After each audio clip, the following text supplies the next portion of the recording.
नेपाल, बांग्लादेश, श्रीलंका में तख्तापलट का दोष भारत में विदेशी साजिशों और डीप स्टेट को बताया गया। भारत में विपक्ष को, खासकर राहुल गांधी को अमेरिकी डीप स्टेट का साथी बताया गया। अमेरिकी स्टेट डिपार्टमेंट, जॉर्ज सोरोस जैसे नामों से जुड़ा गया और कहा गया कि भारत में भी सरकार गिराने की ऐसी ही कोशिश की जा रही है। लेकिन अब एनएसए अजित डोभाल ने बम फोड़ दिया है। उन्होंने साफ किया कि यह सब खराब शासन, पुअर गवर्नेंस की देन है। इसके बाद सवाल उठा कि क्या यह बयान एनडीए के अपने घर में ही आग लगा देगा। सत्ताधारियों को आईना दिखाने वाला ये झटका, क्या गुड गवर्नेंस का दावा अब धोखा साबित हो जाएगा? आज का हमारा मुद्दा है अजित डोभाल का डीप स्टेट नैरेटिव फोड़ने वाला बयान। पड़ोसी देशों में तख्तापलट को पुअर गवर्नेंस बताकर उन्होंने साजिशों की हवा निकाल दी और कहा कि अच्छा शासन ही देश की एकता की बुनियाद है। लेकिन सवाल यह है, क्या यह बात एनडीए के लिए परेशानी का सबब बनेगी?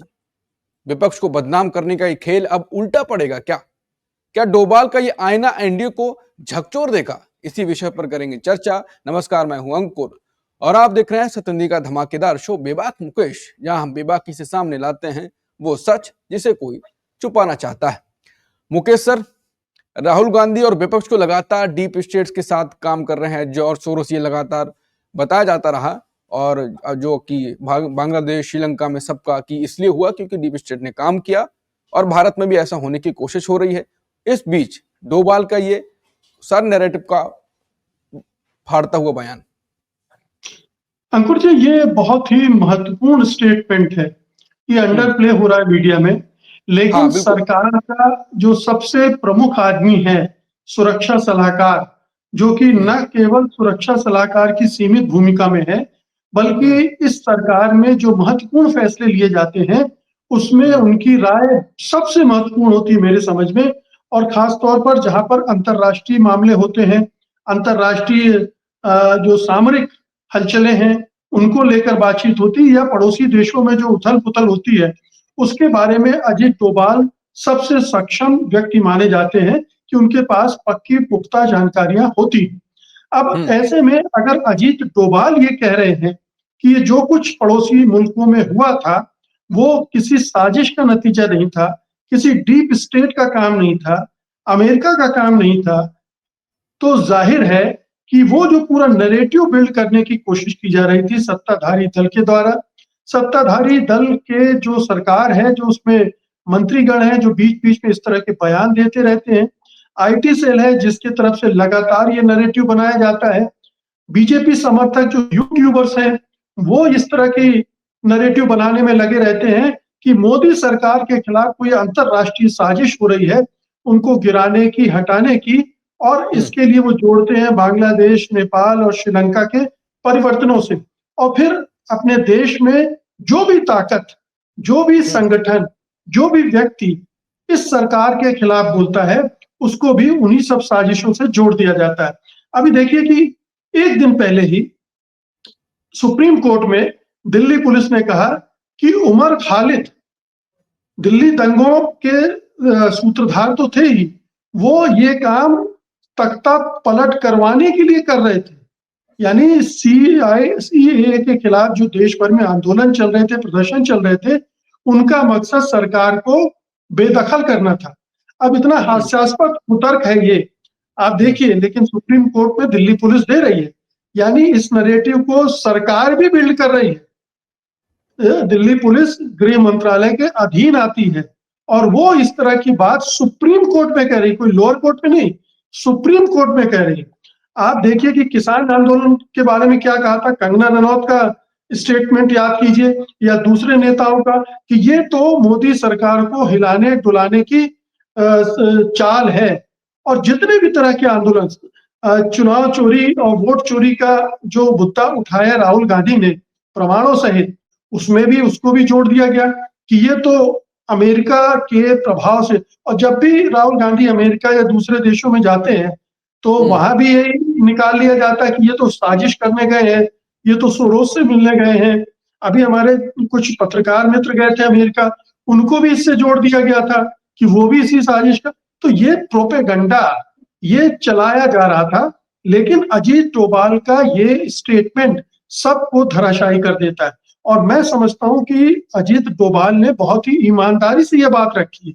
ये बिल्कुल हकीकत है कि इन देशों की सरकारों का बैड गवर्नेंस था, कुशासन था, जिसकी वजह से वहां की जनता इतनी उत्तेजित हुई और उसने सत्ता परिवर्तन के लिए आंदोलन छेड़ दिया और सफल भी हुई, सत्ता परिवर्तन करने में कामयाब भी हुई। भारत में भी ये जितने आंदोलन हो रहे हैं, ये दरअसल किसी साजिश का हिस्सा नहीं है, बल्कि बैड गवर्नेंस के खिलाफ हो रहे हैं, मोदी सरकार के कुशासन के खिलाफ हो रहे हैं। और इसीलिए मोदी सरकार समझ रही है, अजीत डोभाल भी अंदर खाने जानते होंगे कि इस सरकार जो जिस तरह का शासन चला रही है, उसमें कभी भी ये स्थिति जो पड़ोसी देशों में बनी है, यहाँ भी बन सकती है। क्योंकि मोदी सरकार देश को चला नहीं रही है, देश को हंटर से आगे बढ़ा रही है। और उस सूरत में परिस्थितियां तो बिगड़ेगी, आज नहीं तो कल लोगों का गुस्सा फूटेगा, फूट रहा है अलग अलग तरह से। और जिस तरह से चुनाव तंत्र का दुरुपयोग हो रहा है, जिसमें शांतिपूर्ण हस्तांतरण संभव नहीं रह गया, जैसा कि बांग्लादेश में हुआ। क्या किया शेख हसीना ने? उन्होंने चुनाव को ही बेमानी बना दिया। अब जब चुनाव बेमानी हो जाता है तो जनता के पास क्या रास्ता बचता है? फिर वो सड़कों पर उतरती है, फिर कानून हाथ में लेती है और सत्ता परिवर्तन करती है। ठीक यही नेपाल में भी दोहराया गया, ऐसा ही कुछ श्रीलंका में भी हुआ। तो ये सारे जो संकेत हैं, ये लक्षण जो हैं, ये भारत से मिलते जुलते हैं। इसीलिए भारत में सत्ताधारी दल और उसके समर्थक घबराए हुए हैं कि पैटर्न वही है, भारत में भी हालात वही हैं। लेकिन अजीत डोभाल ने साजिश वाले पक्ष को बिल्कुल धराशायी कर दिया है, उसको बाहर कर दिया है कि ये कोई एक कारण हो सकता है इन देशों में आंदोलन का, और भारत में भी अगर कुछ ऐसा होता है तो कम से कम विदेशी साजिश तो वो नहीं होगा। तो मुकेश सर, आप यही कह रहे हैं कि भारत भी मोदी सरकार खासकर बांग्लादेश की राह पर चल रहा है, शेख हसीना की राह पर चल रहा है, और फिर अगर उनकी राह पर कोई चलेगा, किसी भी राह पे चले, तो उसका नतीजा भी क्या, तो फिर तो स्वाभाविक सी बात है, वैसे ही होगा फिर तो। आप बिल्कुल अजीत डोभाल की बात को डिकोड कीजिए, उसका भी यही मायने निकला। मैं नहीं बोल रहा हूं। उन्होंने क्या कहा, अगर बैड गवर्नेंस होगा तो इस तरह की चीजें होंगी। अगर हिंदुस्तान में बैड गवर्नेंस है तो यहां भी वो चीजें हो सकती हैं, इसमें किस बात का संदेह है? जनता जब सत्ता पर से विश्वास खो देती है और जो संवैधानिक व्यवस्था है और जो न्यायिक व्यवस्था है, वो न्याय डिलीवर करना बंद कर देती है, तो फिर वो इसी रास्ते पर चल पड़ती है। जैसे हमने देखा इमरजेंसी के दौरान हुआ, इमरजेंसी में भी जनता इसी तरह से सत्ता के खिलाफ हो गई। और फिर जब पहला मौका मिला, अच्छी बात ये थी कि वोट के जरिए उसने यहाँ सत्ता परिवर्तन किया। और अच्छी बात इसलिए थी कि वहां इंदिरा गांधी थी, जिन्होंने पूरी तरह से लोकतंत्र को खारिज नहीं किया था, ईमानदार ढंग से चुनाव होने दिए। हसीना, जो शेख हसीना थी, उन्होंने ऐसा नहीं करने दिया। और इसी तरह से नेपाल में जो सरकार थी, वो भी लोगों की आवाज सुनने के बजाय आवाज दबाने की कोशिश कर रही थी, सोशल मीडिया पर ताला लगा रही थी, जिसकी वजह से हुआ। सामाजिक आर्थिक कारण अगर आप देखें, श्रीलंका में जिनकी वजह से बगावत हुई, वैसे ही भारत में निर्मित हो रहे हैं। कुछ जो ओलिगार्क हैं, जो पूंजीपति है, कारपोरेट है, उनके पास सारा धन इकट्ठा होता जा रहा है। वो फ्रॉड कर रहे हैं, बच रहे हैं, धोखाधड़ी कर रहे हैं, बचाए जा रहे हैं। इससे लोगों में एक गुस्सा पैदा होता है कि आप हमारे हक का पैसा जो हमारे पास आना चाहिए था, वो इनको सौंपे जा रहे हैं। तो ये गुस्सा कहीं तो फूटेगा। ये लोकतंत्र में चुनाव उसी की लिए एक सेफ्टी वॉल्व की तरफ होता है कि अगर लोगों में गुस्सा है तो चुनाव के जरिए निकाल लें और सत्ता परिवर्तन कर दें। अगर उसकी राह चुनाव चोरी के जरिए रोकी जा रही है तो वो रास्ता भी बंद होता है, फिर कुकर तो फटेगा ही। अगर उसमें भाप भरती जाएगी और सेफ्टी वॉल्व काम नहीं करेगा तो फटेगा। तो भारत में भी वो स्थिति बन सकती है, इससे इनकार नहीं किया जा सकता। तो अजीत डोभाल तो अब अगली बार से राहुल गांधी पर जब भी ऐसे आरोप लगाए जाएंगे, सोरोस वाले बयान, और जो कि आपने कहा कि कुछ पत्रकार गए थे, उनको भी जोड़ दिया गया, उनसे जो भी अमेरिका जाता है, बाकी तो सीधे आरोप जोड़ा जाता है। तो उस हथियार को, उस नैरेटिव को तोड़ने के लिए अजीत डोभाल ने सबके हाथ में एक वेपन दे दिया, हथियार दे दिया है। तो मोदी जी अगर उनके खिलाफ एक भी कोई आदमी काम करे चाहे धोखे से भी हो जाए तो उन्हें लगे कि माहौल बिगाड़ रहा है मेरा, तो वो किनारे करते हैं। सबसे खास आदमी है अजीत डोभाल साहब, शुरुआत से, सरकार से पहले से। तो पर कुछ होगा उन पर, कुछ इग्नोर किया जाएगा। अजीत अजीत डोभाल का बाल बांका भी नहीं कर सकते मोदी। अजीत डोभाल उनकी नाक का बाल है। वो उनके पास जाने कितने राज होंगे मोदी सरकार के, कितने घपले, कितनी गड़बड़ियां। भाई जासूस है वो, भारत के जेम्स बॉन्ड है। तो वो उनसे उनसे पंगा लेना मोदी जी के लिए संभव नहीं है। वो थोड़ा भी कुछ इधर उधर कर देंगे तो उनकी सत्ता सचमुच में अगर कोई डीप स्टेट का काम कर सकता है तो अजीत डोभाल कर सकते हैं इस सरकार के लिए।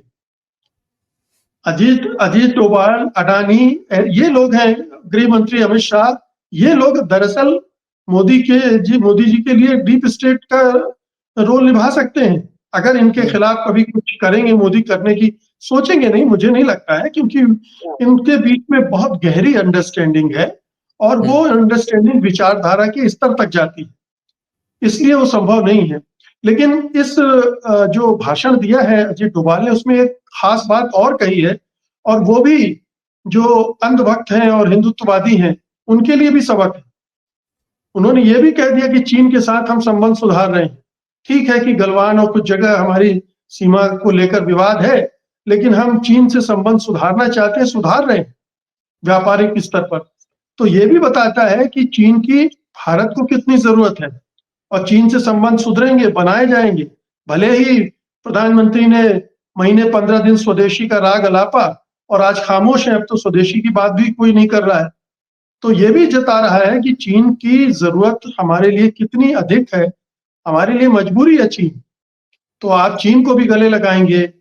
और आपने ये भी कह दिया कि पड़ोसी देशों में जो कुछ हुआ वो दरअसल साजिश का नतीजा नहीं था, वहां के बैड गवर्नेंस का था, वहां की सरकारें फेल हो गई। भारत की सरकार फेल होगी तो यहाँ भी इसी तरह से सत्ता परिवर्तन होगा। अगर चुनाव के जरिए मौका मिला तो जनता चुनाव के जरिए करेगी, और नहीं तो फिर दूसरे तरीकों पे जाएगी।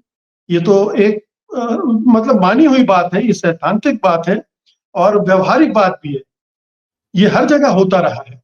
तो इसके लिए ये एक तरह से अजीत डोभाल ने एक घंटी भी बजा दी है मोदी सरकार के लिए और प्रधानमंत्री मोदी के लिए कि आप अपने गवर्नेंस पे ध्यान रखिए। अगर गवर्नेंस बिगड़ा तो फिर भारत को नेपाल, बांग्लादेश और श्रीलंका बनने में भी देर नहीं लगेगी। जेन जी का नाम बार बार लिया जाता है, जेन जी ने किया, जेन जी एक उसका टूल भर है, उसको बढ़ा चढ़ाकर बताया जाता है। मेरे ख्याल से जेन जी अकेला नहीं है, पूरे जब तक जनता खड़ी नहीं हो जाती ना, जेन जी उसको लीड करने लगे बात अलग है। जेन जी अपने आप में कोई ताकत अलग से नहीं है, उसको ताकत समाज से मिलती है, देश से मिलती है, तब जाकर वो कुछ परिवर्तन कर पाता है। तो यहाँ भी जेनजी है, अभी उतनी सक्रियता उसकी नहीं दिख रही है, लेकिन जेनजी को अगर समाज का साथ मिल गया, उस गुस्से का साथ मिल गया, तो फिर वो वही कुछ कर सकता है जो दूसरे देशों में हुआ। इसलिए ये खतरे की घंटी है मोदी जी के लिए। बिल्कुल, खतरे की घंटी अजीत डोभाल ने बजा दी। ये तो अपने आप में एक बड़ी बात है, क्योंकि और ये सही में खबर को बड़ा कम आंका जा रहा है, लेकिन वो किनारे से निकल जा रही है, उसको ज्यादातर लोग इग्नोर ही कर रहे हैं। लेकिन बात तो है कि जब भी राहुल गांधी ने जैन जी का जिक्र किया, तब भी उसको जोड़ा गया कि ऐसा काम करने की कोशिश कर रहे हैं। अमेरिका गए तब भी सोरोस से जोड़ा गया। लेकिन अजीत डोभाल ने बीजेपी के सारे नैरेटिव को एक बयान से ध्वस्त कर दिए। लेकिन वही है कि आप देखते हैं विपक्ष इसका इस्तेमाल कैसे करता है, या वो भी कहेगा कि रात गई बात गई। जो भी होगा, इस खबर में हम आपके सामने लाते रहेंगे। तब तक के लिए नमस्कार।